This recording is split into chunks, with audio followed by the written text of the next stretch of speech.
Hello and welcome to PlayStation Grenade. Today we are looking at Horizon Zero Dawn in about 10 minutes. This will contain spoilers, so if you plan to play this game, then give this video a miss until the DLC rolls out.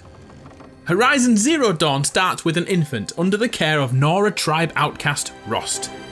Aloy! She becomes playable as a small child who desperately wants to be part of the community, but is constantly shunned, ignored and avoided.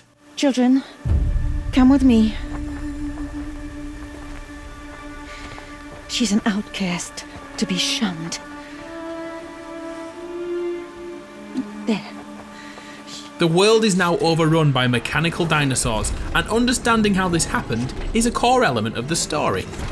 We are introduced to the reaction system after a young tribe boy throws a rock at Aloy, allowing us to react with our heart, our head, or our fist. Although these seem to be superficial choices, they do allow the player to mould Aloy into the person that they want her to be.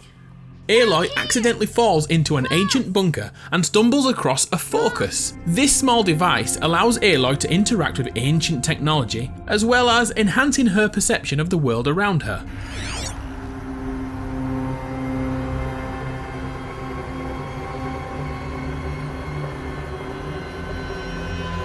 Lights everywhere. Rost attempts to take the device from her, but luckily for the story, Aloy. he is unable. Such things are dangerous. No! The next story beat is uncovered.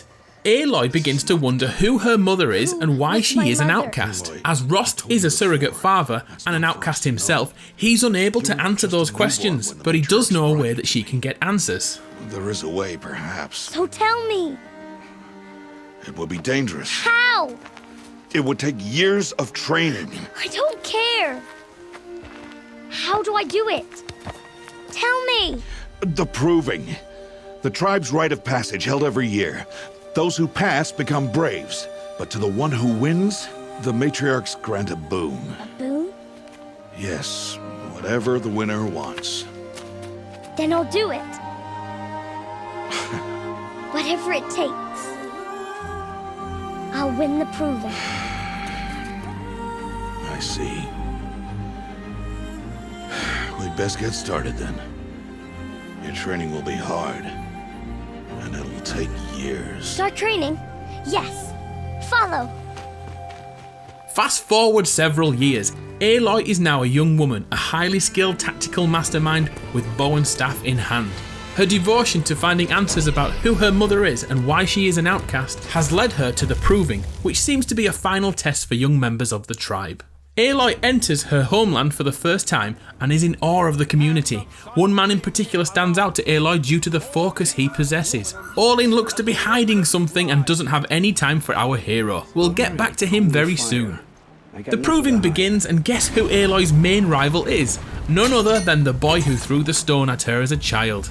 And he hasn't changed, little shit. Your trophy is shattered, outcast. Looks like you'll need another.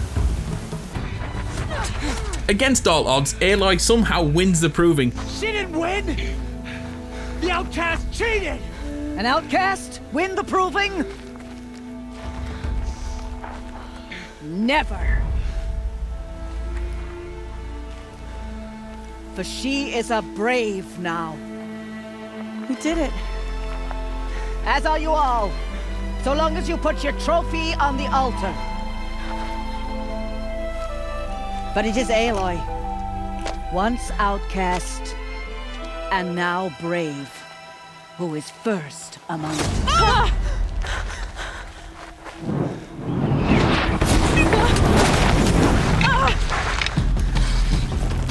The Nora tribe are attacked. A frightening amount of Nora die, including that stone-throwing bugger from earlier, so every cloud has a silver lining and all that. Aloy is able to take out many of the attacking cultists, who coincidentally are also wearing focuses.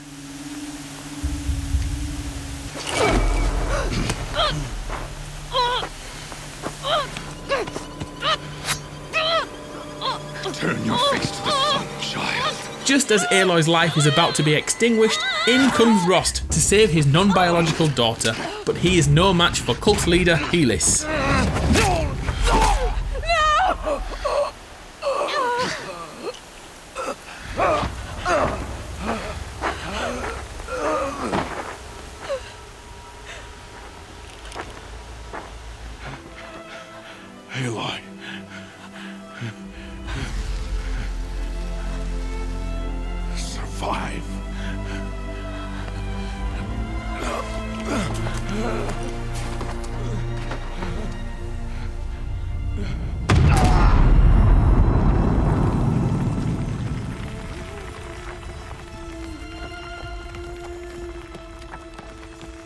R.I.P. Roast. Aloy wakes back in the Nora homeland and is being nursed back to health by matriarch Teersa. Teersa reveals that Aloy was found as a baby on the worshipping altar, which looks more like a door, but it won't open at this point. Teersa saw Aloy's birth as a blessing to the tribe, but the other matriarch saw it as a curse, and that's why Aloy was given to an outcast to raise. How is she to do that? Aloy tracks down Olin for two reasons. One, he was wearing a focus, and two, he didn't look too trustworthy earlier on. Olin admits that he's been helping a satanic cult known as the Eclipse, who worship a demon named Hades. Hades has given them the power to corrupt machines. In Olin's defense, he is only helping to prolong the life of his family who are being held captive. Speaking of the focus device that Aloy wears, there seems to be some sort of communication device to it, kind of like a Bluetooth headset. A mysterious chap going by the name Silence watches Aloy's travels. Occasionally he chirps in with support and information, but he seems very sly and untrustworthy to me. How monumental are the discoveries you just made, Aloy? Following Olin's info, Aloy travels to Marker's Rise and is able to enter the ancient building due to her genetic similarities to Dr. Elizabeth Sobeck. Upon locating text files and holo projections, we uncover what happened to the world almost 1,000 years ago. In short, the robots were created to work for mankind. They were even given the ability to feed on biological elements, so things like grass and trees, and sadly even people. After a glitch in the programming, the robots could no longer be controlled and decided to wipe out humanity. The last surviving members of the human race took part in Project Zero Dawn in order to save the world. Oh, and if you want a culprit for all this, the chap's called Ted Faro. Aloy is captured by the Eclipse cult and is forced to fight without her focus. Luckily, the mysterious Silence breaks her out and the two escape relatively unharmed. After a few more discoveries and many more Dinobots are put to the sword, we learn more about Project Zero Dawn. Humanity's finest minds created Gaia, an artificial intelligence designed to give life to the Earth, once the machines destroy it and hopefully themselves too. Gaia would first initiate plant life, and after terraforming the planet would eventually repopulate the globe using cloning technology. This was in fact 974 years ago. Gaia is also referred to as Mother Nature in AI form, which has 8 subset characteristics, such as Poseidon for revitalizing the oceans and Apollo for educating the cloned children. The most volatile one looks to be Hades, and if you were paying attention earlier, you would remember the Eclipse cult, who were dedicated to Hades. In short, the Hades system was designed to destroy life on Earth if the redevelopment didn't go to plan.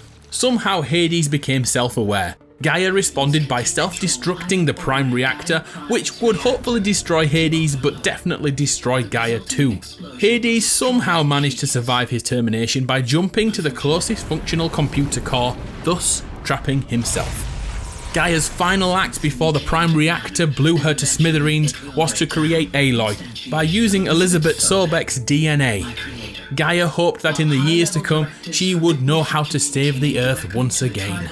Elizabeth, I know you too well. Somehow you will find a way. In you, all things are possible. Go to the ruins of Gaia Prime. Find the control room, and within it, the Master Override. Hades must be destroyed. That is all. I only wish that I could hear your voice again. With the help of Silence, Aloy locates the system override data needed to destroy Hades. And just as we understand what needs to be done, the mysterious man has something to tell us. I was there at the beginning.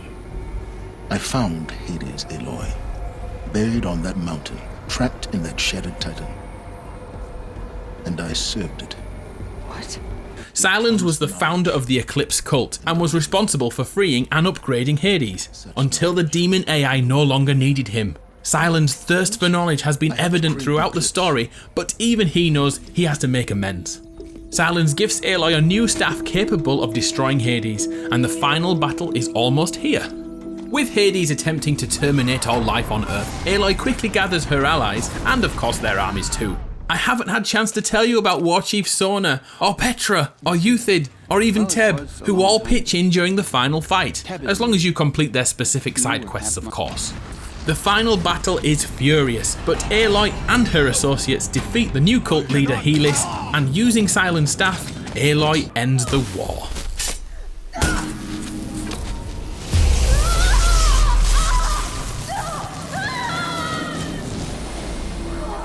To activate, state name and rank. Elizabeth Sobek. Alpha Prime. Master override activated. Purging extinction protocol.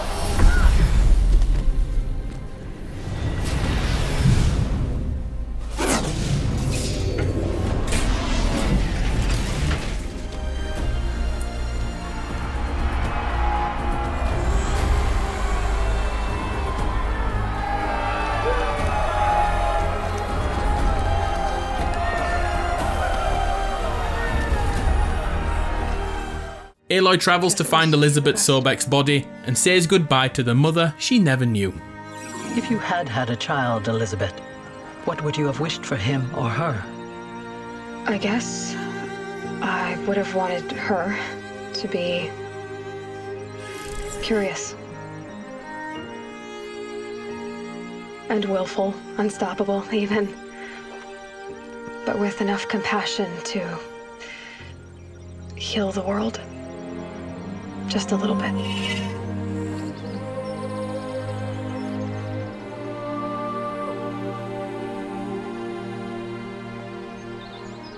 After the credits roll, we are given one final cutscene depicting Hades' consciousness being trapped by Silence.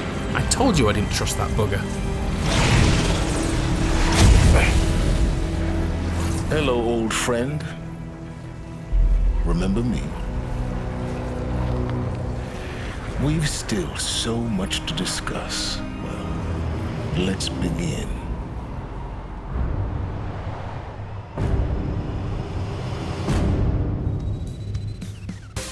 That's it. That's a whistle-stop tour of Horizon Zero Dawn. I hope that story made sense to you. I tried to keep to the core story, but there are many little subtle elements that make this game an instant classic. So bloody play it if you haven't already.